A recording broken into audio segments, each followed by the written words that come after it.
Welcome, everybody, to the Heal Your Hunger Show. So happy to have you here. It is a great day to be alive. And if you want to catch the entire song of our intro song for the Heal Your Hunger Show, go to healyourhunger.com. And there's a drop down that'll give you a downloadable version of this song with video and audio. And it's just so inspiring. So listen to that every day, and it's going to be hard to feel bummed out. All right. I'm really excited about my guest today, and I think you'll really enjoy her. Connie Bennett, who's a friend, is a former sugar and carbs addicted journalist, motivational speaker, and author of the best-selling books Sugar Shock and Beyond Sugar Shock, and now I Blew My Diet, Now What? She's been in the trenches of binge eating. We had a lot to talk about there. And her newest book is fantastic. I'm excited to talk about it here on this show. Connie has helped so many and will help so many more using her personal experience to show people what they can do when they blow their diet. Welcome, Connie, to the Heal Your Hunger Show.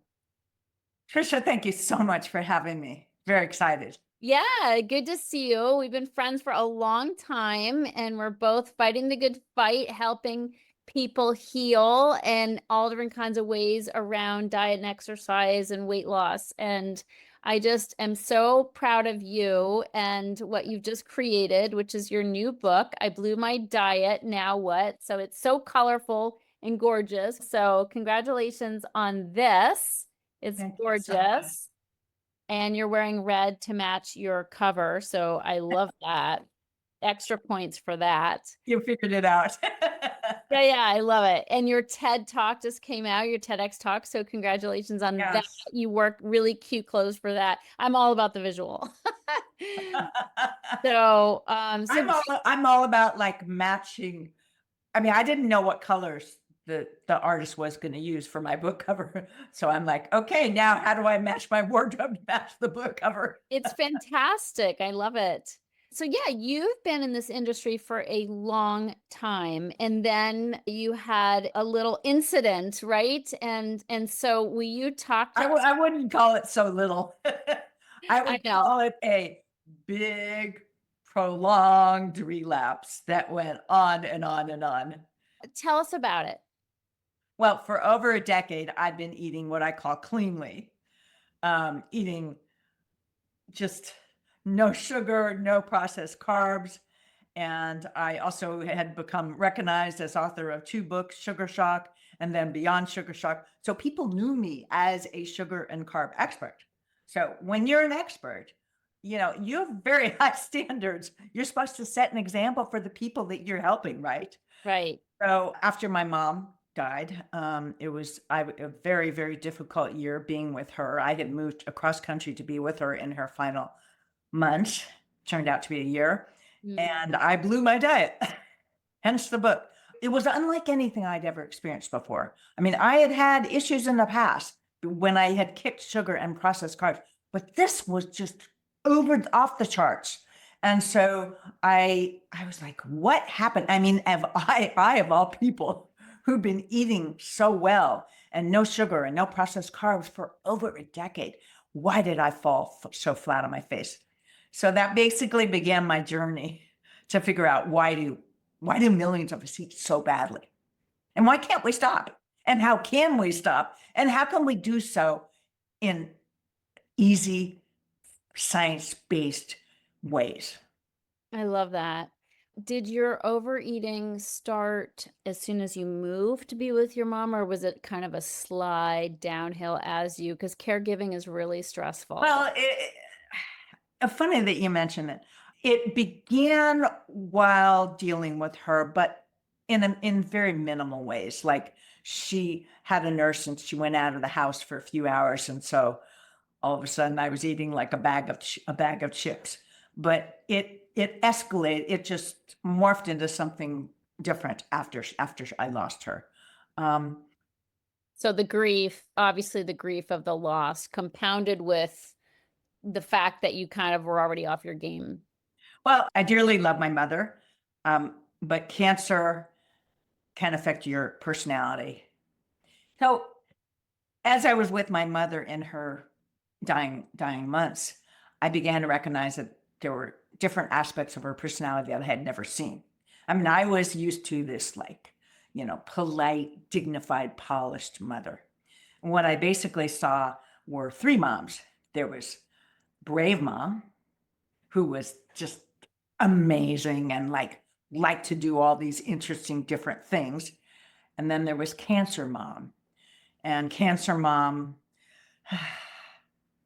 well, as the disease progressed, um, it manifested more, and it broke my heart. So I was dealing a lot with cancer mom, who unfortunately became irrational at times. And but then there was loving mom, and thankfully at the end, loving mom emerged.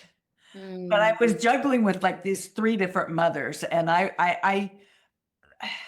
this time with her, I just kind of felt like buffeted about in the ocean, and I completely lost my bearings. And so it wasn't just grief that I experienced after I lost her. I mean, I experienced PTSD and grief.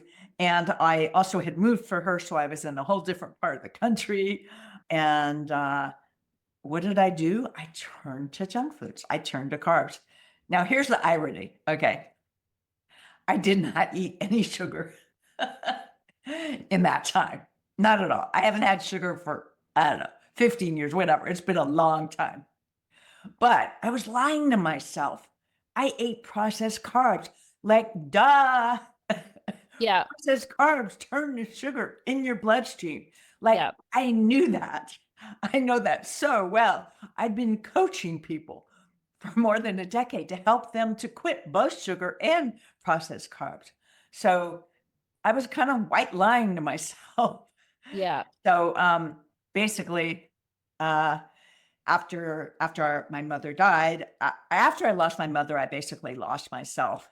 And Mm. you could find me in movie theaters, just stuffing my face with carb garbage, what I now call garbage. I love that term, by the way, garbage. I read that in their book. Yeah, it's tough, right? Death is tough. Caregiving is tough. Like you said, the metamorphosis that somebody you love goes through when in something as severe as cancer, that is tough. And obviously the emotions, the lens through which I see is emotional eating. So obviously that's what I would call it is, emotions that trigger you to need to run for cover in food to kill the pain, right? The kill the pain and like you say, the PTSD and the, Yeah, just all that you've been and the stress and the fatigue. I mean, so many things you were right. obviously going through. What I now call what I was doing, I was like, as I was researching this book, I was like, I understand the phrase emotional eating, and it makes sense. But to me, emotional eating feels like just too vanilla of a phrase, to use a food metaphor here. What I was doing after losing my mother was heartbreak binging. And it was unlike anything I'd done before. And so as I was healing, then I began to realize, okay, then I began to become obsessed, basically. Why do millions of us eat so badly?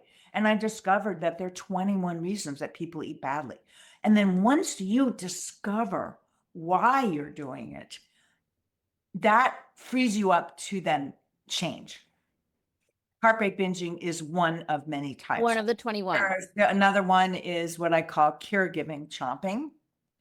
Another one is what I call divorce devouring or breakup binging. Then there is, I've created so many, but they really seem to, when I was researching, it's like, that's what it is. Um, But is it the common denominator of all these emotions? yeah, but I mean, it is. It is. No, no, Severe, severe. you're absolutely right. But it's just emotional eating just doesn't have the kind of emotions Yeah. to convey. Well, the word emotions isn't the same as feeling anger or heartbreak or terror or depression or anything. So I totally get it. There are many names of emotions that feel more apt than the word emotions themselves. So the other part of it is that a lot of times I think people are overeating when they really don't know what set them off. True. And so what I tried to do was to help people to identify what set them off. Got it. Got it. Got it. That's hence your 21 different things. That's super helpful. I love that. How long was your My free? free fall. My free fall it was about 6 months. And I just want to validate, because I too am a coach for people who struggle with food and weight, that it is a tricky thing because nobody's perfect, right? Nobody eats perfectly. And there is pressure to be perfect, or at least to be the model for other people. So I just want to validate your experience around, oh my God, like I'm the one teaching this, but I'm not doing what I'm teaching, Yeah, right? I mean, maybe it was 4 months, but whatever. It was definitely a few months. Once I moved, once I lost my mother, and then I went into. I love your phrase, a free fall, a free for all free fall. Right. It was like carbs up the wazoo. Uh, Right. by the way, I don't ever mention brand names. I've listened to your shows and you mentioned some, and I'm like, no, I don't even want to tempt anybody. But you know what? In retrospect, I have to thank this awful experience, thank my mother. Well, she's long gone, but because out of that experience, I've emerged stronger, happier, healthier, more determined to help people, more confident, and more connected to why I want to continue to eat healthy. And if Mm. anything, I'm going to tell your listeners, that, yeah, you may have some really strong emotions that, come your way, and unexpected life experiences that'll just throw you off track. But if you can understand why you want to eat cleanly, because when you eat better, you feel better. I mean, when you eat better, you have energy, you have enthusiasm, you have, determination. You can focus on your goals. But when you eat badly, your emotions just go south. Amen to that. And it just compounds the problem. Okay, so the free fall, how did things start turning around for you? Well, one day I had moved. So my mom had passed away. I had moved to Southern California, to a beautiful, peaceful area. And I had the space and, and nature surrounding me to help me, to kind of make sense of everything. And that's when my curiosity kicked in. Got it. My background is as a journalist. So for me, curiosity is a big, like I've always wanted to know the who, what, when, where, why, how. And that's basically what I tried to do with what I did with this book is, okay, why are we doing this? And I invite your listeners, you don't need to be a journalist to do this. If you eat badly or you want to eat badly, all you need to do is to ask yourself why. And then once you know why, then you can use a whole bunch of really simple, fun tactics to help you to just put it off. You don't even need to say, hey, I'm not ever going to do it again. You could just put it off for the next half hour or whatever. I love that. And your book is so fun. It's beautifully written, and it's really fun. It's the kind of book you can just open to different places and pick up some tips. So let's talk about some of those. Okay. So you call it Bouncing Back Boldly, right? Let's talk about some of the different ways you can do that. Yeah. Well, briefly, as far as bouncing back, Willie, like you talk about bouncing back and basically you go back to where you were. But I'm like, you don't want to go back to just where you were. You want to go back to a better, happier, stronger place. If you like, I'll share one of my absolute favorite tactics. So I'm going to have to explain a little for people who are listening and not watching. Okay. This is one of my favorite tactics. So it's called the hug, hum, rock relief process. But let me give you a little bit of a backstory, which is that I was picking out on popcorn in movie theaters, couldn't stop, was doing it for months, I don't know, 3, 4 months, whatever. And one day I just got really angry at myself. And I was like, Connie, come on, stop it. And so I didn't know what I was going to do. I knew all these great tactics, but none of them were working. All the ones that I'd used in the past to help people. So I went to a movie and I sat in my car And I said, okay, I'm not going into the movie until I, gather myself together, center myself, whatever, just develop the resolve that I need to resist that tempting movie popcorn. Now, for your listeners, it could be whatever their food kryptonite is. Just replace movie popcorn. That's what mine was, but replace it with yours.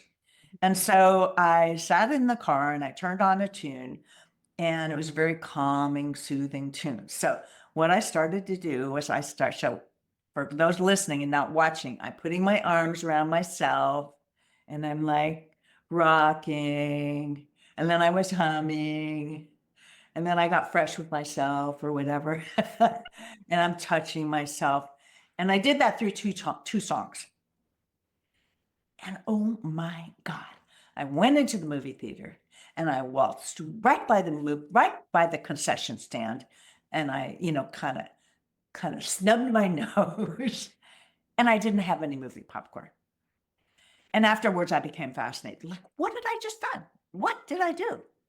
How had, for months, I could not resist the movie popcorn. What had I done that had enabled me to stay away from the movie popcorn? And so that's when I basically discovered that essentially what I'd done was I combined several different techniques, which were the humming and the hugging and the rocking.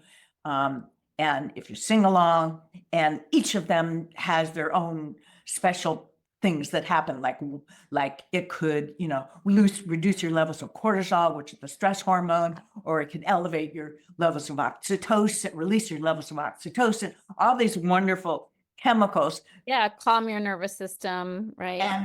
And so that really, discovering that, like, it was just, to me, it was like fascinating. And then of course, dopamine gets in on the action. And as I was working on my book and thinking about all this, I said, well, that's what we need to do. We need to like ramp up those feel-good hormones to offset what I call the fast, easy, convenient temptations from the junk foods jungle, which we're always gonna have. That's great. I love it. Good for you. These are, and they're wonderful things. They're kind of little hacks that can help you feel better. Hugs are always great, either from ourselves or from other people as well, right? Yeah. Very important. My thing was, hey, if nobody's there, just hug yourself. Yeah, If absolutely. people around, absolutely, your loved ones around. I want to say one thing about what I call the junk foods jungle, and that is that we have to be aware of the fact that we are going to constantly be besieged by temptation. Amen. It is endless. There are, You're not going to get away from food in this lifetime. and Americans get like 80% of their total calories from ultra processed foods that are high in sugar, fat, flour, salt. And they're like 230,000 plus products. So here's the thing. I invite your listeners to think about their relationship with processed foods, because once you make the decision to move away from those processed foods that are full of all these chemicals and additives and dyes and et cetera, and other things that the food industry adds to make you want more and more and more, and you move towards real foods like, fresh fruits and vegetables that pop out of the ground or grow on trees, the easier it is to stay away from the garbage. That's been my experience. I'm a total sugar addict, and I, it's in my physiology. I was also highly allergic to alcohol as well, which alcohol is the most refined form of sugar, and I was blacking out from drinking at age 14. So I am super sensitive. And I found, I was a binge eater, so I found it so much easier to stay away once I didn't try to eat some. And I often say some is better, none is better than some, because once you have the like you said, the ultra processed, the sugar and the carbs and the processed carbs in your body, they beg for more. They get you hooked. Yeah, eating some can trigger the desire for more. Yeah, absolutely. And once you're off them, you don't miss them. You just you feel completely different. Yeah, it's trying to have a little bit when you're addicted and you can't do that successfully. That's where the hell comes in. So I totally know what you're talking about. So good. So thank you for this, and I'm excited about your book. I know it was a real labor of love. You've been working on this, and I'm happy that it's here. What's the thing you're most proud of with your book? Oh, wow, that's a really good question. I think I'm most proud of the fact that I persevered and was able to come up with the some really good explanations. These 21 reasons as to why people eat badly. Nobody's ever really done anything like that, because and so knowing your why enables you to then move to a how, which is okay. How am I going to get off? How am I going to eat better? So I'm just proud of the fact that I finished it. Amen. Oh, it's a big job. It's really big to publish a book, to write and publish, and this is your third, so congratulations on that. Will you give us a Thank few you, more of Tricia. the 21 reasons? Yes. So we talked about the heartbreak binging. Mhm. So I mean, basically, like any life changes. So basically, you're dealing with the death of a loved one, or you're dealing with trauma or divorce or breaking up with somebody. I gave them some cute names. Any kind of life change. But there's also, I call it see it, crave it binging, which is what I talked about living in the junk foods jungle. I mean, you see it, you want it, you crave it, and boom, you could be eating it. I think that is a really, really big one. Another one, I'm actually really into Netflix shows. And I was talking to somebody about this the other day, and I was like, but I don't eat any junk food in front of TV. I just don't do it. Um, but there's some substantive research that shows a lot of people like watch TV or Netflix or whatever, and boom, they reach for that backup, whatever it is. And so that's another reason. Another reason has to do with blood sugar. People may be doing what I call blood sugar roller coaster scarfing. And that was a big one for me. A lot of people who do have sugar issues, they may have issues with their blood sugar. And so if you're all of a sudden, let's say you start a diet and you start beginning the day and oh, I'm not going to have anything. Well, you don't eat for like 5 hours. Well, yeah, you're just going to your blood sugar is going to go really low and you're going to crave sweets. And then you set yourself up and you're going to be on this blood sugar roller coaster all day long. So blood sugar is another big one. Blood sugar roller coaster scarfing. Yep, love it. And then what's your best? So you talked about the hug, hum, rock relief process. Can you give us another one? Yeah. I mean, okay, so we all breathe, like literally just breathing. And you want to breathe into your diaphragm. And I call it basically the cortisol calming quickly. Literally, you just breathe in deeply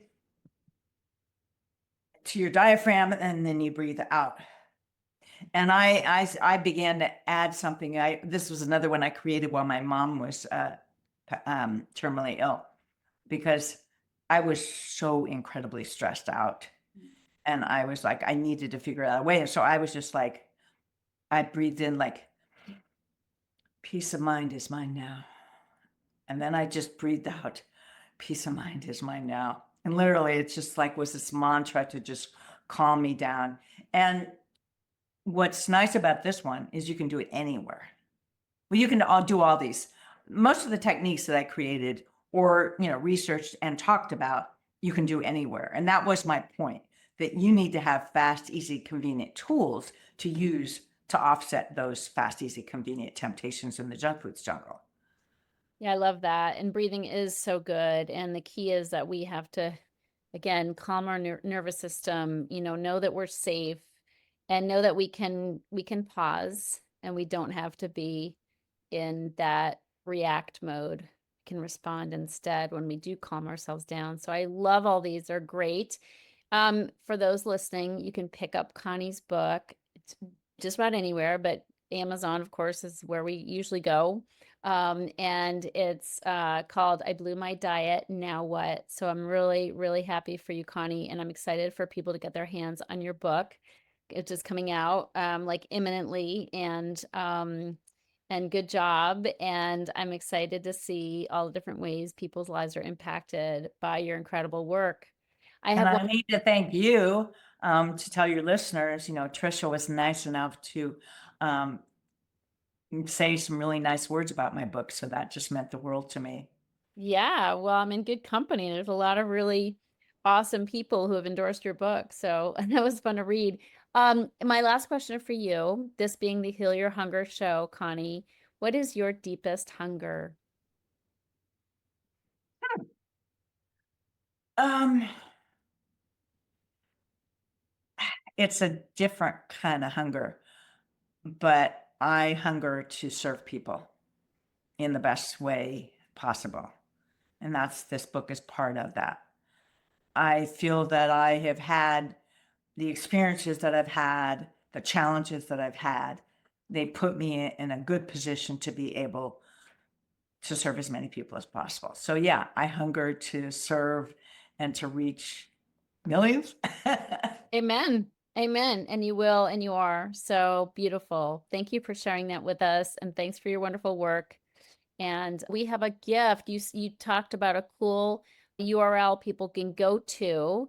Please share that. Yes, your listeners can go to sneakpeeknow.com, and I better spell that. So, Yeah, I spelled it wrong when I first used it. so it's sneak as in SNEAK, peek as in PEEK, now NOW.com. And then when you sign up, you will get a free chapter of my book. We do have some recipes that are also coming shortly. So we have a few other gifts lined up for you to get once you sign up for that. Love it. Sneakpeeknow.com. Good URL. Thanks, Connie, for being here. Thanks, everybody, for listening. Tricia, thank you so much. Take care. If you're ready to get off the dieting roller coaster ride and finally make peace with food and with your body, talk to a Heal Your Hunger mentor about what steps you need to take based on your own history with food and weight. Go to healyourhunger.com and register for an emotional eating breakthrough session and see how fast you can experience real change. It's a complimentary evaluation, but there are limited spots available. So go to healyourhunger.com and register to speak with a mentor today.